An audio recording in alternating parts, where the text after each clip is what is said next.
Obi Igbo ekene m unu sanka mwezelu n'ozi a n'ụbọchị nke taa bụ ndị ma njem ọnụ na amaghị ka o si adị maka na o nwere nwatakịrị na-ewezikọ onye nwere ya ama. Isi na ide efe ihe imebi na ihe ndị ọzọ na-efe maka na ụwa anwa sị na ihe onye na-amaghị karịrị ya. O nwere vidio nwatakịrị nwepụta mgbọsị a na-eme ọnụ maka na ọ chọrọ ịmụ Baịbụl ọkụ.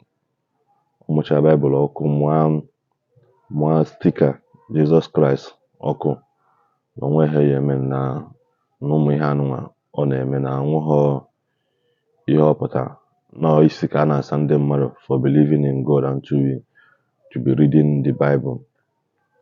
Na ndị mmadụ na-asị ya na ọ mụọ Baịbụl ọkụ na ọnwụnwa nke anụnwa na-asị ka ọ mụọ ọma na onweghị ya eme ya.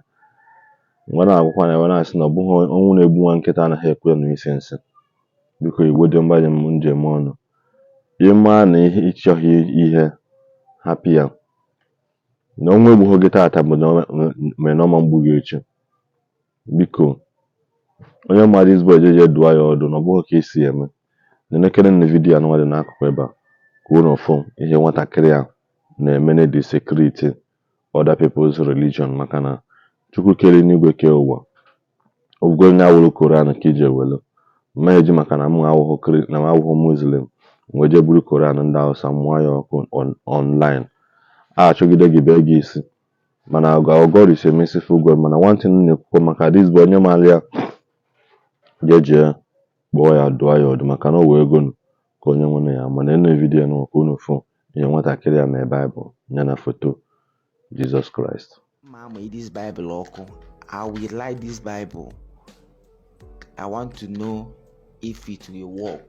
But I just want to prove to you that this thing has no power. I want to prove to you that now this thing you are seeing so has nothing. This is just a published book. Yeah, I print with a machine in Dosha.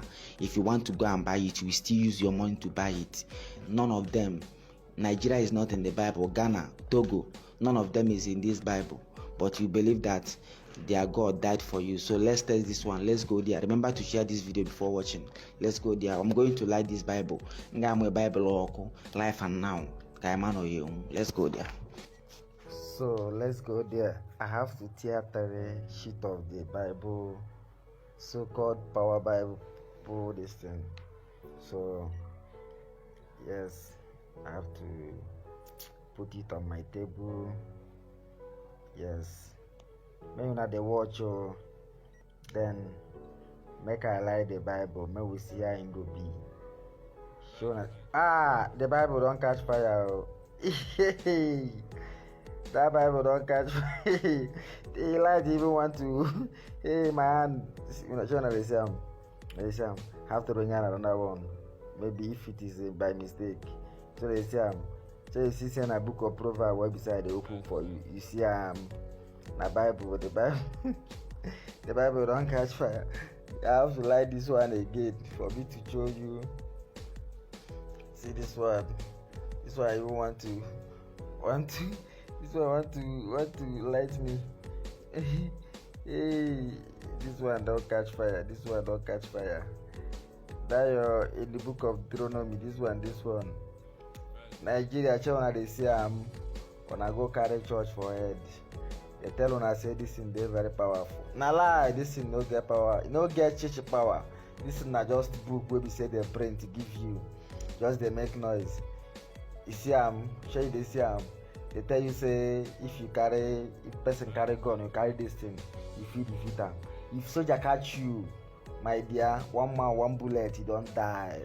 All this thing where you they see, nothing trees then they give you, they work for you. It can never be me. I cannot use this thing to go and challenge an army man. Watch more for another episode because I'm going to burn all these things that know. Ụmụnna eji m n'aka na unu na-esigo ya wụ vidiyo. Mgberukwa ya wee na-ekwukwa wee na-asị biko n'ododo. Ihe ndị na-eri ka ndị na-asọ. Ya eji maka ndị bụ na-eri eke na ihe bata ide mmiri kizi ka ije gbuo eke wee mee azụ ọma ndịkwanụ mma. Ịma nji maka na ọka na-asọ enwe nsọ ndị obodo na-elikwa na enwe iwe sị maka na ọka na-asọ enwe nsọ na ịma nri enwe maka na ịnọ n'ọka. Biko nụ ndị be anyị, dụanụ onye ọbụla mara this boy dụọ ya adụ, maka na mgbe ihe ya ebido ka a mara ebe ihe mere ya si. Anụkwa ụwa sorokwa m nene wee fụkwa na ajọ ihe bụ ajọ ihe, maka na ịmasị ka m fụ ụdị ihe agba nkịtị, ịmasị ka m fụ ya agba nkịtị na ghọtago. Chukwu ka anyị niile na-efe. Mma bụ onye a na-asọ mma ha sịrị maka na amada eje ụka mfozi ashọra na maka na na-eje ụka mfozi ebe emeka na ihe dibịa ndị je mụ ihe ọkụ ka m gwa ha na onwe ihe na-eme. By you stand si na onwe ihe na-eme na ihe emewego already, just that na efobia ya. Asị nwe ndị kwuru okwu sị na who no go no know, and who never see no go understand and no go believe. Biko ụmụnna, ka anyị kpọọ na ihe alụ ka anyị na-esozi na akpụrụ ihe alụ okpu ezi, maka ihe alụ were ọchịchị ọchịgbo onye ọbụla. Ka ọ dịkwa na mgbasa ọzọ ụmụnna m.